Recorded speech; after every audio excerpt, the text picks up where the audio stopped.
Bonjour à tous, dans ce tuto nous allons voir le matériel nécessaire que vous allez emporter dans votre étui, votre housse ou votre gig bag, ok? Évidemment ce petit matériel pour le saxophoniste, eh ben, on le transporte tout le temps, on l'utilise tout le temps, donc voilà, c'est histoire de vous définir un petit peu ce dont on a besoin pour jouer et aller se balader et faire le tour de la terre avec notre instrument. Pour commencer, vous avez besoin d'un saxophone, ok?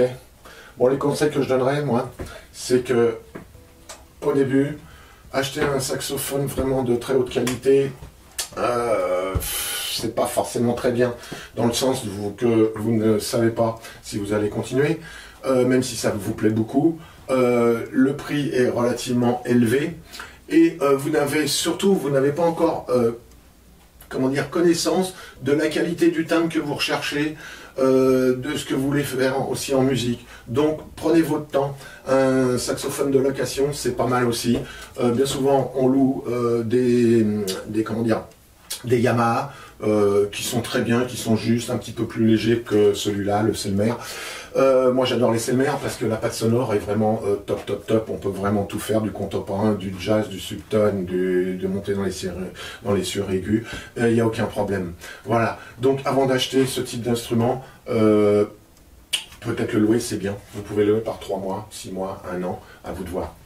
Ok, donc le saxophone. Le saxophone, évidemment, il est vendu avec son bocal. Et le bocal viendra, hop, s'adapter comme ça sur le corps de l'instrument. Ok. Ensuite, nous aurons besoin de quoi? D'une cordelière. La cordelière se passe autour du cou et va servir à maintenir l'instrument, à le supporter un petit peu pour alléger les doigts, dans le sens qu'on va se tenir à peu près comme ça, d'accord? Donc la cordelière, c'est quoi? Eh ben, c'est un petit morceau ici qui passe derrière le cervical avec une corde, un petit anneau de réglage pour régler la hauteur du saxophone, on est d'accord? Et un petit crochet d'attache sur le saxophone. Choisissez-le à ce que ce crochet se ferme bien. Ça évite que quand on bouge, voilà, que le crochet s'en aille, on croit qu'il est attaché à notre cordelière. En fait, non, et l'instrument tombe par terre. Donc faites attention à ça. Maintenant, une grosse qualité de la cordelière, c'est qu'il faut la choisir vraiment très bien rembourrée à ce niveau-là, dans le sens que ça porte sur les cervicales. Pour les gens qui ont des problèmes de dos, moi je vous conseille vraiment le harnais. Le harnais, c'est exactement le même système que la cordelière. Un petit crochet qui se met sur le corps du saxophone, un petit système de réglage en hauteur, ok. Et l'avantage du harnais, pardon, c'est que le poids de l'instrument va être réparti sur l'épaule droite et l'épaule gauche.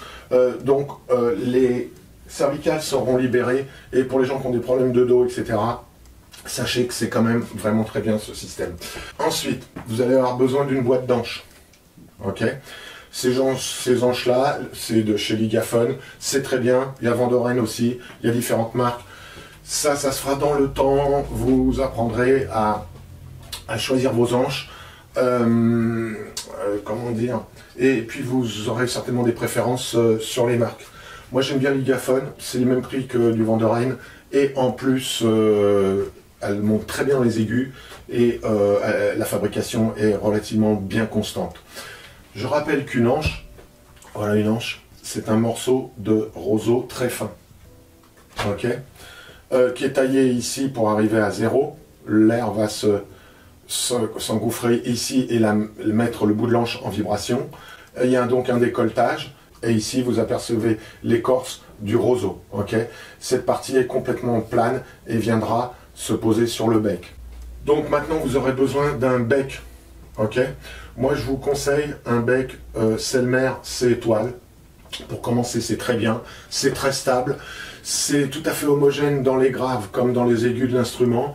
Donc pour débuter, le Selmer C étoile est très bien. Vous avez d'autres marques, genre le VRC, je crois, chez Vandoren. Prenez une ouverture vraiment moyenne, hein. Ça sera tout à fait satisfaisant. Bien souvent, les becs qu'ils mettent dans les étuis quand on achète le saxophone tout neuf ne sont pas de très bonne qualité. C'est des becs vraiment voilà. On dit qu'on met une hanche et un bec dans l'étui, mais c'est vraiment pas aider forcément le débutant, quoi. Ensuite, vous aurez besoin de ça. C'est quoi? Ben, simplement un petit chiffon pour le nettoyage de l'instrument. Effectivement, quand on va souffler, il y aura beaucoup de vapeur d'eau qui va partir dans le tube. Or, l'instrument, le saxophone, est constitué de tampons qui vont fermer les cheminées. Okay, ces tampons, c'était à la base du cuir qu'on avait imperméabilisé avec un produit. Mais toutefois, dans le temps, les tampons s'écrasent, prennent beaucoup d'eau et se dégradent. Donc, moi, je vous conseille vivement de nettoyer votre saxophone à chaque utilisation, évidemment, et d'utiliser ce petit chiffon pour le passer à l'intérieur. Okay, donc, on le passe, en fait, par le pavillon comme ça, le petit poids, on le ressort ici, on tire et on le fait 2-3 fois et on essuie ainsi notre saxophone. Et ce chiffon, bah, moi je vous conseille de le prendre de façon à ce qu'il ne se coince pas dans le tube, mais qu'il soit quand même suffisamment large pour bien essuyer. Ok. Et pour finir, vous aurez besoin de quoi? Un étui. Alors l'étui, il y en a plein de formes, il y a différentes. Il y a plein de fabricants différents. Moi j'aime bien celui-là pour mon alto. En plus j'aime bien le bleu, mais c'est surtout ce qui est important, c'est à ce niveau-là, ici, ok, vous avez une mousse vraiment haute densité, et c'est ça qui est important. Quand votre sax va être pris en sandwich et l'étui renfermé, il va pratiquement pas bouger dans sa boîte, ok, de façon que si l'étui tombe par terre, etc., l'instrument soit vraiment bien protégé, dans le sens où les réparations coûtent quand même un petit peu cher. L'autre intérêt de cet étui, c'est que là il y a un petit scratch, d'accord. Ok, voyez. Donc ce qui veut dire que si j'ai pas verrouillé mon étui, je l'ai simplement enfermé avec le sax dedans et que je le prends par une des poignées, au moins la boîte va pas s'ouvrir. Sachez que les principaux accidents et réparations de saxophone sont dus à ça. Une dernière chose que j'ai aussi dans mon étui, pour vous donner tous les bons tuyaux, c'est que donc mes tampons sont ici là, ok, et ils vont être mouillés. Donc j'ai déjà passé mon chiffon dedans, ok, mais ici je vais venir avec un filtre à café essuyer mes tampons, d'accord. Je vais essuyer mes tampons ainsi, et bon là j'ai pas joué, mais vous verriez que le filtre à café absorbe carrément l'humidité qui va rester sur les tampons, d'accord. Donc voilà, vous avez tout ce qu'il faut, l'étui, le saxophone, le bec, la ligature, l'anche, la cordelière ou le harnais. Voilà, et je pense que là, on peut commencer. Hein. À bientôt.